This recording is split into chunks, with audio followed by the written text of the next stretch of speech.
أقوم ويبشر المؤمنين الذين يعملون الصالحات أن لهم أجرا كبيرا۔ السلام علیکم ورحمۃ اللہ وبرکاتہ۔ الحمدللہ کفا وسلام علی عبادہ الذین اصطفیٰ، اما بعد۔ محترم ناظرین، آج کی نشست میں آپ حضرات کا استقبال ہے۔ آج کی نشست میں سورہ توبہ سورہ نمبر 9 میں آیت نمبر 23 سے آیت نمبر 37 تک 15 آیتیں ہیں۔ اعوذ باللہ من الشیطان الرجیم، بسم اللہ الرحمن الرحیم۔ یا ایہا الذین آمنوا لا تتخذوا آباءکم واخوانکم اولیاء ان استحبوا الکفر علی الایمان ومن یتولہم منکم فاولئک هم الظالمون۔ اے لوگو جو ایمان لائے ہو، اگر تمہارے باپ اور بھائی ایمان پر کفر کو پسند کریں تو تم ہرگز انہیں دوست نہ بناؤ، اور تم میں سے جو ان کو دوست بنائیں گے تو وہی لوگ ظالم ہیں۔ قل ان کان آباؤکم وابناؤکم واخوانکم وازواجکم وعشیرتکم واموال اقترفتموها وتجارۃ تخشون کسادها ومساکن ترضونها احب الیکم من اللہ ورسولہ وجہاد فی سبیلہ فتربصوا حتی یأتی اللہ بامرہ واللہ لا یہدی القوم الفاسقین۔ اے نبی کہہ دیں، اگر تمہارے باپ اور بیٹے اور بھائی اور بیویاں اور تمہارا کنبہ اور قبیلہ اور جو مال تم نے کمائے اور وہ تجارت جس کے مندہ پڑنے سے تم ڈرتے ہو اور مکانات جنہیں تم پسند کرتے ہو، یہ سب تمہیں اللہ اور اس کے رسول اور اس کی راہ میں جہاد کرنے سے زیادہ عزیز ہیں تو انتظار کرو یہاں تک کہ اللہ اپنا حکم لے آئے، اور اللہ نافرمان لوگوں کو ہدایت نہیں دیتا۔ لقد نصرکم اللہ فی مواطن کثیرۃ ویوم حنین اذ اعجبتکم کثرتکم فلم تغن عنکم شیئا وضاقت علیکم الارض بما رحبت ثم ولیتم مدبرین۔ یقیناً اللہ نے بہت سے مواقع پر تمہاری مدد کی ہے، اور حنین کے دن بھی جبکہ تمہاری کثرت نے تمہیں خوش فہمی میں ڈال دیا تھا تو وہ تمہارے کچھ بھی کام نہ آئی، اور زمین فراخی کے باوجود تم پر تنگ ہو گئی، پھر تم پیٹ پھیر کر پلٹے۔ ثم انزل اللہ سکینتہ علی رسولہ وعلی المؤمنین وانزل جنودا لم تروها وعذب الذین کفروا وذلک جزاء الکافرین۔ پھر اللہ نے اپنے رسول پر اور مومنوں پر اپنی طرف سے تسکین نازل کی، اور اس نے ایسے لشکر اتارے جنہیں تم نے نہیں دیکھا، اور جن لوگوں نے کفر کیا انہیں عذاب دیا، اور کافروں کی یہی سزا ہے۔ ثم یتوب اللہ من بعد ذلک علی من یشاء واللہ غفور الرحیم۔ پھر اس کے بعد اللہ جس پر چاہے گا مہربانی فرمائے گا، اور اللہ بہت بخشنے والا نہایت رحم کرنے والا ہے۔ یا ایھا الذین آمنوا انما المشرکون نجس فلا یقربوا المسجد الحرام بعد عامهم هذا وان خفتم عیلۃ فسوف یغنیکم اللہ من فضلہ ان شاء ان اللہ علیم حکیم۔ اے ایمان والو، بلا صبح مشرک تو ہیں ہی پلید، لہٰذا وہ اپنے اس برس کے بعد مسجد حرام کے قریب نہ آنے پائیں، اور اگر تمہیں تنگ دستی کا خوف ہے تو اگر اللہ چاہے گا تو تمہیں اپنے فضل سے غنی کر دے گا، بے شک اللہ سب کچھ جاننے والا خوب حکمت والا ہے۔ قاتلوا الذین لا یؤمنون باللہ ولا بالیوم الآخر ولا یحرمون ما حرم اللہ ورسولہ ولا یدینون دین الحق من الذین اوتوا الکتاب حتی یعطوا الجزیۃ عن ید وہم صاغرون۔ ان لوگوں سے لڑو جو اللہ پر اور یوم آخرت پر ایمان نہیں لاتے، اور اس چیز کو حرام نہیں ٹھہراتے جسے اللہ نے اور اس کے رسول نے حرام ٹھہرایا ہے، اور دین حق کو قبول نہیں کرتے۔ وہ جو اہل کتاب میں سے ہیں ان سے لڑو یہاں تک کہ وہ ذلیل ہو کر اپنے ہاتھوں سے جزیہ دیں۔ وقالت الیہود عزیر ابن اللہ وقالت النصارى المسیح ابن اللہ ذلک قولهم بافواہہم یضاہئون قول الذین کفروا من قبل قاتلہم اللہ انا یؤفکون۔ اور یہودیوں نے کہا عزیر اللہ کا بیٹا ہے، اور عیسائیوں نے کہا عیسیٰ اللہ کا بیٹا ہے۔ یہ ان کے منہوں کی بات ہے، یہ اس سے پہلے کہ کافروں کی بات کی ریس کرتے ہیں۔ اللہ انہیں ہلاک کرے، یہ کہاں پھرے جاتے ہیں۔ اتخذوا احبارهم ورهبانهم اربابا من دون اللہ والمسیح ابن مریم وما امروا الا لیعبدوا الہا واحدا لا الہ الا هو سبحانہ عما یشرکون۔ انہوں نے اللہ کو چھوڑ کر اپنے علماء اور درویشوں کو اپنا رب بنا لیا، اور مسیح ابن مریم کو بھی، حالانکہ انہیں یہی حکم دیا گیا تھا کہ وہ صرف ایک معبود یعنی اللہ کی عبادت کریں، جس کے سوا کوئی معبود نہیں۔ وہ اس شرک سے پاک ہے جو وہ کرتے ہیں۔ یریدون ان یطفئوا نور اللہ بافواہہم ویابی اللہ الا ان یتم نورہ ولو کرہ الکافرون۔ وہ چاہتے ہیں کہ اللہ کے نور کو اپنے منہ سے بجھا دیں، اور اللہ انکار کرتا ہے مگر یہ کہ اپنا نور پورا کرے، خواہ کافروں کو برا ہی لگے۔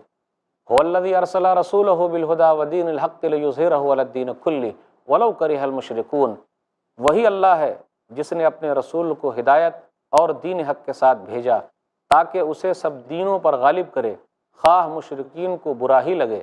یا ایھا الذین آمنوا ان کثیرا من الاحبار والرہبان لیأکلون اموال الناس بالباطل ویصدون عن سبیل اللہ والذین یکنزون الذہب والفضة ولا ينفقونها فی سبیل اللہ فبشرہم بعذاب علیم۔ اے ایمان والو، بے شک اکثر علماء اور درویش لوگوں کا مال ناحق ہی کھاتے ہیں اور وہ لوگوں کو اللہ کے راستے سے روکتے ہیں، اور جو لوگ سونا اور چاندی جمع کرتے ہیں اور اسے اللہ کی راہ میں خرچ نہیں کرتے تو آپ انہیں دردناک عذاب کی خبر سنا دیں۔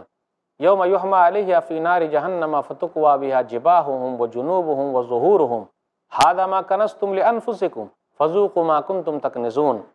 جس دن اسے دوزخ کی آگ میں تپایا جائے گا، پھر اس سے ان کے ماتھوں، ان کے پہلوؤں اور ان کے پیٹھوں کو داغا جائے گا اور کہا جائے گا یہ وہ مال ہے جو تم نے اپنے لیے جمع کر کے رکھا تھا، لہٰذا اب تم اس کا مزہ چکھو جو تم جمع کرتے رہے تھے۔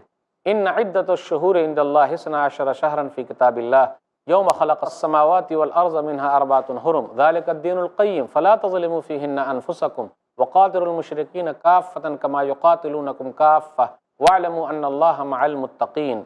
بے شک اللہ کے نزدیک مہینوں کی تعداد 12 ہی ہیں۔ اللہ کی کتاب میں جس دن سے اس نے آسمانوں اور زمین کو پیدا کیا ان میں سے 4 مہینے حرمت والے ہیں، یہی سیدھا دین ہے، چنانچہ تم ان مہینوں میں اپنے آپ پر ظلم نہ کرو اور تمام مشرکین سے لڑو جیسے وہ سارے تم سے لڑتے ہیں، اور جان لو کہ بے شک اللہ متقیوں کے ساتھ ہے۔ انما النسیء زیادۃ فی الکفر یضل بہ الذین کفروا یحلونہ عاما ویحرمونہ عاما لیواطئوا عدۃ ما حرم اللہ فیحلوا ما حرم اللہ زین لہم سوء اعمالہم واللہ لا یہدی القوم الکافرین۔ بلا شبہ کسی مہینے کو آگے پیچھے کر دینا کفر میں زیادتی ہے، اس کی وجہ سے کافر گمراہ کیے جاتے ہیں۔ وہ ایک سال اسے حلال کر لیتے ہیں اور دوسرے سال اسے حرام خیال کرتے ہیں تاکہ ان مہینوں کی تعداد پوری کریں جو اللہ نے حرام ٹھہرائے ہیں، پھر وہ حلال ٹھہرا لے جسے اللہ نے حرام ٹھہرایا۔ ان کے برے اعمال ان کے لیے مزین کر دیے گئے اور اللہ کافروں کو ہدایت نہیں دیتا۔ محترم ناظرین، ابھی آپ نے سورہ توبہ سورہ نمبر 9 میں آیت نمبر 23 سے آیت نمبر 37 تک 15 آیتیں سنی، اس کا ترجمہ سنا۔ خلاصہ کچھ یوں ہے، بیان کیا جا رہا ہے کہ جو لوگ ایمان کو پسند نہیں کرتے ہیں تو ان کے ساتھ دوستی نہیں ہونی چاہیے، گرچہ وہ رشتہ دار ہی کیوں نہ ہو۔ اس کے بعد والی آیتوں میں 8 چیزوں کا تذکرہ ہوا اور کہا گیا کہ اگر یہ اللہ سے، اس کے رسول سے اور اللہ کے راستے میں جہاد کرنے سے زیادہ محبوب ہے تو پھر انتظار کرو، اللہ تعالیٰ اپنا معاملہ لے آئے گا۔ پھر اس کے بعد غزوہ حنین کا تذکرہ ہے۔ لوگوں کو یہ ہو گیا تھا غزوہ حنین میں کہ ہماری تعداد زیادہ، ہم جیت جائیں گے، شروع میں ذرا ہارے، پھر اس کے بعد اللہ تعالیٰ نے ان لوگوں کی مدد فرمائی۔ تو یہ کہا گیا نصرت اصل ہے، یعنی اللہ تعالیٰ کی جب تک مدد نہ ہو کوئی جیت نہیں سکتا ہے، اللہ کی مدد ہی سے جیت حاصل ہوتی ہے۔ اس کے بعد یہ کہا گیا کہ اب مشرکین جو ہے مسجد حرام میں داخل نہیں ہوں گے کیونکہ یہ نجس ہیں، ناپاک ہیں۔ اس کے بعد کہا جا رہا ہے نبی صلی اللہ علیہ وسلم سے جو لوگ اللہ پر ایمان نہیں لاتے، آخرت کے دن پر ایمان نہیں لاتے، اللہ کے قانون کو نہیں مانتے، تو اللہ کا قانون ان لوگوں تک پہنچایا جائے، لوگوں کو بتایا جائے، اور اگر ضرورت پڑتی ہے تو ان کے ساتھ قتال بھی کیا جائے۔ پھر اس کے بعد یہود و نصارہ کا شرک بتایا گیا۔ پھر اس کے بعد اسلام کی اہمیت بتائی گئی ہے کہ یہ اللہ تعالیٰ کے نور کو لوگ بجھانا چاہتے ہیں، اللہ تعالیٰ کا نور کبھی بجھے گا نہیں، بلکہ اللہ تعالیٰ اپنے نور کو، اپنی روشنی کو ہر جگہ پھیلا کے رہے گا، اپنے دین کو تمام دینوں پر غالب کرے گا، چاہے لوگ پسند کریں یا پسند نہ کریں۔ اس کے بعد زکوٰۃ کی اہمیت کا تذکرہ ہوا کہ جو لوگ مال جمع کر کے رکھے ہوئے، سونا ہے، چاندی ہے، اور اللہ کے راستے میں نہیں دے رہے ہیں، تو یہی سونا اور چاندی اس کو آگ پر تپایا جائے گا اور لوگوں کی پیٹھوں پر، منہوں پر، پٹھوں پر، پیشانیوں پر داغا جائے گا اور کہا جائے گا یہ مال ہے، اب اس کا عذاب تم چکھو۔ اس کے بعد مہینوں کی تعداد کا تذکرہ آیا کہ جس وقت اللہ تعالیٰ نے آسمان و زمین کو پیدا کیا تھا اسی وقت سے مہینوں کی تعداد، یعنی عربی مہینوں کی تعداد 12 ہے، تو 12 مہینے اسی وقت سے ہیں اور یہ عربی مہینے ہیں۔ اس کے بعد یہ ذکر ہوا کہ 4 مہینے جو حرمت والے ہیں، کفار مکہ اپنے حساب سے کیا کرتے تھے، جب لڑائی جھگڑا کرنا ہوتا تو جو حرمت والے مہینے اللہ نے بتلائے ہیں تو اس کو وہ لوگ نہیں مانتے، بلکہ اپنے حساب سے کر لیتے تھے، اور پھر بعد میں اس گنتی کو پورا کرنے کے لیے دوسرے مہینے کو حرام ٹھہرا لیتے، جبکہ وہ مہینہ حرام نہیں تھا۔ ناظرین اکرام، ابھی وقت ہے ایک تھوڑے سے وقفے کا، کہیں جائیے گا نہیں۔ السلام علیکم ورحمۃ اللہ وبرکاتہ۔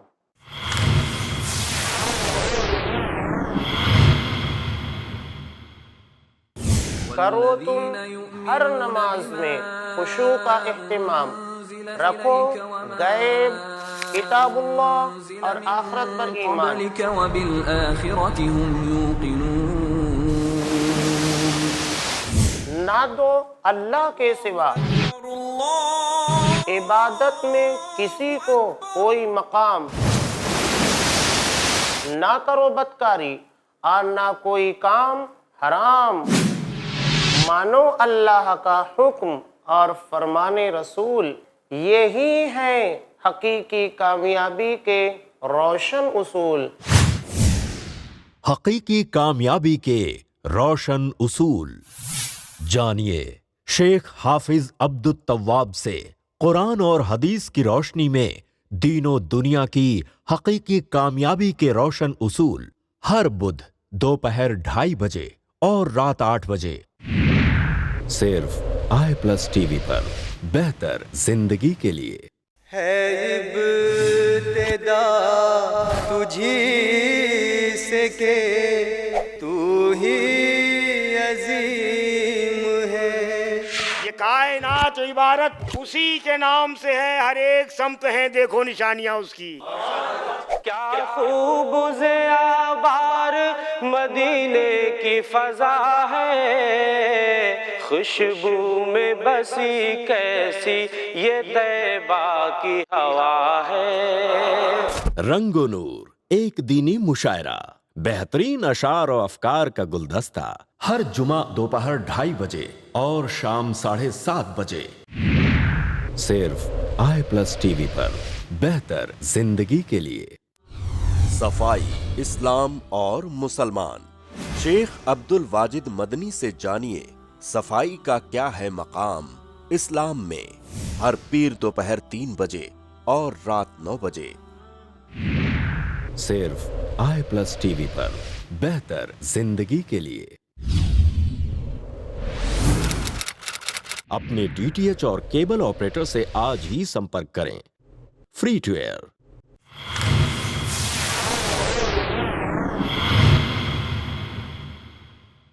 محترم ناظرین، وقفے کے بعد دوبارہ ہم آپ کی خدمت میں حاضر ہیں۔ السلام علیکم ورحمۃ اللہ وبرکاتہ۔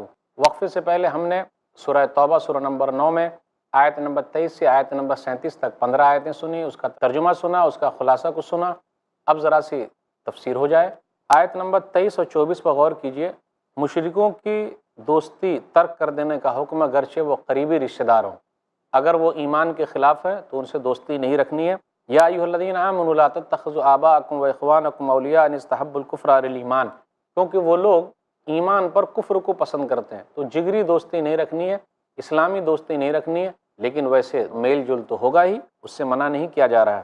اس کے بعد آیت نمبر 24 کے اندر یہ آیا قل ان کان آباؤکم وابناؤکم واخوانکم وازواجکم وعشیرتکم واموال اقترفتموها وتجارۃ تخشون کسادها ومساکن ترضونها احب الیکم من اللہ ورسولہ وجہاد فی سبیلہ فتربصوا حتی یأتی اللہ بامرہ واللہ لا یہدی القوم الفاسقین۔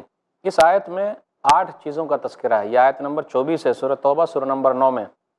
باپ، بیٹے، بھائی، بیویاں، پھر اسی طرح رشتہ دار، پھر اسی طرح مال، وہ مال جو ہم نے کمائے ہیں، پھر اسی طرح وہ تجارت جس کے مندہ پڑ جانے کا ڈر ہے، پھر اسی طریقے سے وہ مکانات جو ہم نے بنائے ہیں۔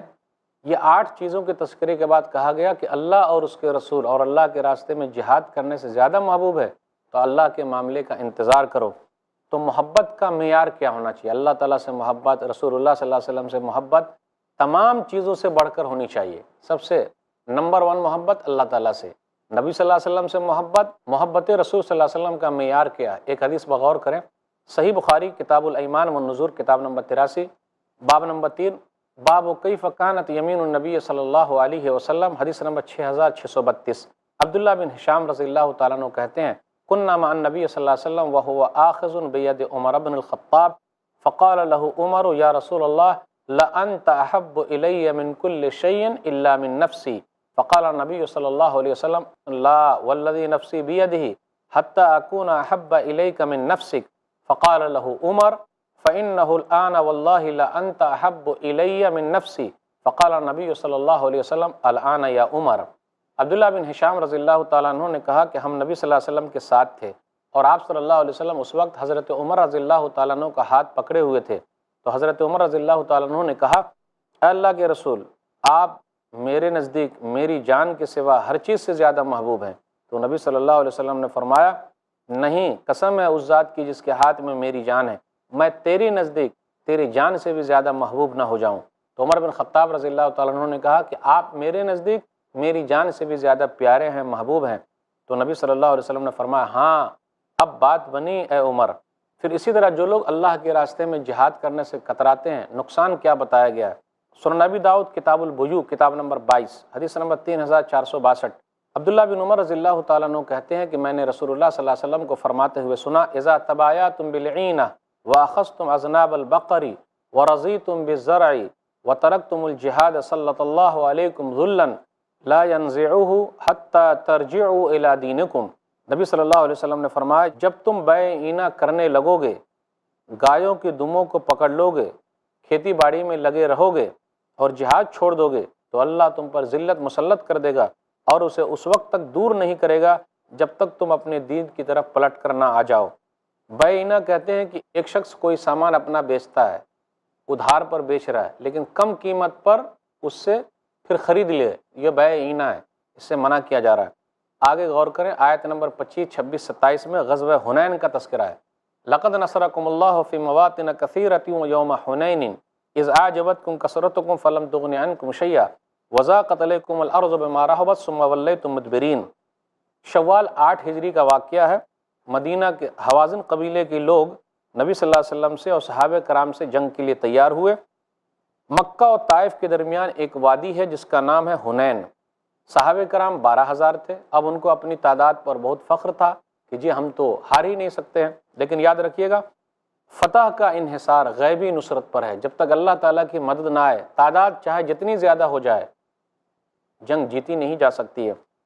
آپ غور کریں سورہ بقرہ سورہ نمبر 2 آیت نمبر 249، کم من فیۃ قلیلۃ غلبت فیۃ کثیرۃ باذن اللہ، کتنے ہی کم تعداد والے زیادہ تعداد پر غالب آ گئے، زیادہ لوگوں پر جیت حاصل کر لیے، یہ اللہ تعالیٰ کے حکم سے۔ واللہ مع الصابرین، اور اللہ تعالیٰ صبر کرنے والوں کے ساتھ ہے۔ 12,000 کا لشکر تھا۔ وہ لوگ جب وہاں حنین پہنچے تو حوازن قبیلے کے لوگ تھے، وہ تیر انداز تھے۔ شروع میں مسلمان جیت گئے۔ جب مال غنیمت جمع کرنے لگے تو آپ چوطرفہ تیر اندازی ہوئی، چوطرفہ ان لوگوں نے حملہ کیا، تیر سے حملہ کیا تو گھبرا گئے اور گھبراہٹ میں بھاگنے لگے۔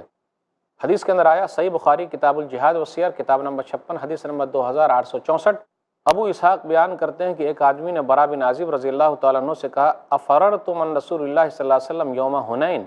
قال، کہا لیکن رسول اللہ صلی اللہ علیہ وسلم لم یفر ان حوازن کانوا قوما رماتا وان لما لقیناہم حملنا علیہم فانہزموا فاقبل المسلمون علی الغنائم واستقبلونا بالسهام فاما رسول اللہ صلی اللہ علیہ وسلم لم یفر فلقد رأيته وإنه لعلى بغلته البيضاء وإن أبا سفيان آخذ بلجامها والنبي صلی اللہ علیہ وسلم يقول أنا النبي لا كذب أنا ابن عبد المطلب۔ برا بن عازب رضی اللہ تعالیٰ عنہ کہتے ہیں کہ حنین کے دن نبی صلی اللہ علیہ وسلم نہیں بھاگے۔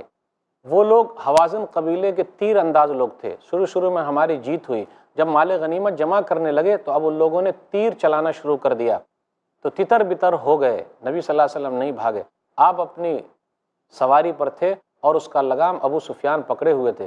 چند صحابہ کرام نبی صلی اللہ علیہ وسلم کے ساتھ تھے۔ اس وقت نبی صلی اللہ علیہ وسلم اعلان کر رہے تھے۔ عباس رضی اللہ تعالیٰ عنہ سے بھی کہا گیا کہ وہ اعلان کرے، لوگوں کو بلائیں۔ نبی صلی اللہ علیہ وسلم نے اعلان کیا اور کہا انا النبی لا کذب انا ابن عبد المطلب، میں جھوٹا نبی نہیں ہوں، میں عبد المطلب کا بیٹا ہوں۔ پھر صحابہ کرام جمع ہوئے اور اس کے بعد فتح حاصل ہوئی۔ اللہ تعالیٰ نے فتح دلائی اور کس طریقے سے 6,000 قیدی بنائے گئے، عورت اور مرد سب لوگ قیدی بنے۔ پھر نبی صلی اللہ علیہ وسلم نے ان لوگ سب کو چھوڑ دیا۔ آگے ذکر ہے آیت نمبر 28 اور 29 کے درمیان مشرکین کے لیے مسجد حرام میں داخلے کی ممانعت، اب وہ مسجد حرام میں داخل نہیں ہوں گے۔ آیت نمبر 30 اور 31 کے درمیان ہے یہود و نصارہ کا شرک کیا ہے، اس کے بارے میں بتایا گیا۔ یہودی لوگ کہتے تھے عزیر علیہ الصلوۃ والسلام اللہ کے بیٹے، عیسائی کہتے تھے کہ عیسیٰ علیہ الصلوۃ والسلام اللہ کے بیٹے، تو یہ ان کے منہوں کی باتیں ہیں۔ ایک حدیث کے اندر آیا، سنن ترمذی کتاب تفسیر القرآن کتاب نمبر 44 حدیث نمبر 3095، عدی بن حاتم رضی اللہ تعالیٰ عنہ کہتے ہیں، حسن روایت ہے یہ، اتیت النبی صلی اللہ علیہ وسلم وفی عنقی صلیب من ذهب فقال یا عدی اطرح عنک هذا الوسن وسمعته يقرأ في سورة براء اتخذوا احبارهم ورهبانهم اربابا من دون الله قال اما انهم لم يكونوا يعبدونهم ولكنهم كانوا اذا احلوا لهم شيئا استحلوه واذا حرموا عليهم شيئا حرموه۔ عدی بن حاتم رضی اللہ تعالیٰ عنہ کہتے ہیں کہ میں نبی صلی اللہ علیہ وسلم کے پاس آیا اور میرے گلے میں صلیب لٹک رہی تھی۔ نبی صلی اللہ علیہ وسلم نے کہا اس بت کو پھینک دو، اور اس کے بعد نبی صلی اللہ علیہ وسلم نے وہی آیت پڑھی اتخذوا احبارهم ورهبانهم اربابا من دون اللہ۔ اس کے بعد نبی صلی اللہ علیہ وسلم نے فرمایا کہ وہ لوگ اپنے علماء اور درویش کی عبادت نہیں کرتے تھے، لیکن ان لوگوں نے حلال کہا تو حلال مان لیا، حرام کہا تو حرام مان لیا۔ اس کے بعد یہ کہا جا رہا ہے آیت نمبر 32 اور 33 میں مشرکین نور اسلام کو، اسلام کی روشنی کو بجھانا چاہتے ہیں، لیکن اللہ تعالیٰ اس کو پورا کر کے رہے گا۔ آیت نمبر 34 اور 35 کے اندر ہے علماء سوء کے بارے میں کہ وہ لوگ لوگوں کو اللہ کے راستے سے روکتے تھے۔ اس کے بعد یہ کہا گیا جو لوگ زکوٰۃ ادا نہیں کرتے ہیں برا انجام ہے ان کا۔ تو یہاں بادشاہ، پھر اسی طرح علماء اور اصحاب ثروت، ان سب کا تذکرہ ہوا۔ پھر اسی طرح یہ بیان کیا گیا کہ لوگ جو زکوٰۃ ادا نہیں کرتے ہیں کتنا نقصان ہوگا۔ یہ تمام خزانے آگ پر تپائے جائیں گے، پھر اس کے بعد وہ داغا جائے گا ان لوگوں کو۔ آیت نمبر 36 میں ہے کہ حرمت والے مہینے 4 ہیں، مہینوں کی تعداد اللہ کے نزدیک 12 ہیں، محرم، صفر، ربیع الاول، ربیع الاخر، جمادی الاولیٰ، جمادی الاخرہ، رجب، شعبان، رمضان، شوال، ذوالقعدہ، ذوالحجہ، 4 مہینے حرمت والے ہیں، ذوالقعدہ، ذوالحجہ، محرم اور رجب مضر۔ صحیح بخاری کتاب التفسیر کتاب نمبر 65 حدیث نمبر 4662۔ تو ناظرین کرام یہ چند خلاصہ تھا۔ اللہ تعالیٰ سے دعا ہے کہ اللہ تعالیٰ ہم لوگوں کو قرآن سے جوڑ دے، قرآن کی محبت ہمارے دل میں بیٹھا دے، آمین۔ وآخر دعوانا الحمدللہ رب العالمین، وصلی اللہ علی نبینا محمد وآلہ وصحبہ اجمعین، والسلام علیکم ورحمۃ اللہ وبرکاتہ۔ طوبى لمن حفظ الكتاب بصدره فبدا وضيئا كالنجوم تألق